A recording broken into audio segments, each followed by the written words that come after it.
আমরা আমাদের হায়াতের কদর করি না, অথচ মানুষের হায়াত যে কত দামি হায়াত, মানুষের জিন্দিগির সময় যে কত দামি। যখন হায়াত মানুষের জিন্দিগি চলে যাবে তখন বুঝবে তার হায়াত কত মূল্য।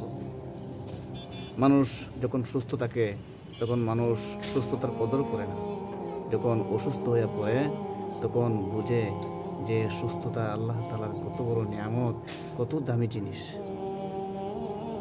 অনেক বৃদ্ধ বাবারা বলে যে যৌবনকালটা কত ভালো ছিল, কিন্তু বৃদ্ধ অবস্থায় কত ধরনের অসুস্থ, মসজিদে যাইতে চাইলেও যাইতে পারে না, চোখে ভালো দেখতে পারে না, কানে শুনতে পারে না, রুচি কম, বিভিন্ন রকমের অসুখ।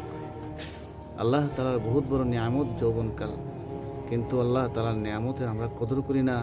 যৌবনকালটাকে আমরা আল্লাহ তাআলার ইবাদতে আমরা কাটাই না, অলসতা অবহেলা করে আমাদের যৌবনকালটা নষ্ট করে দিচ্ছি।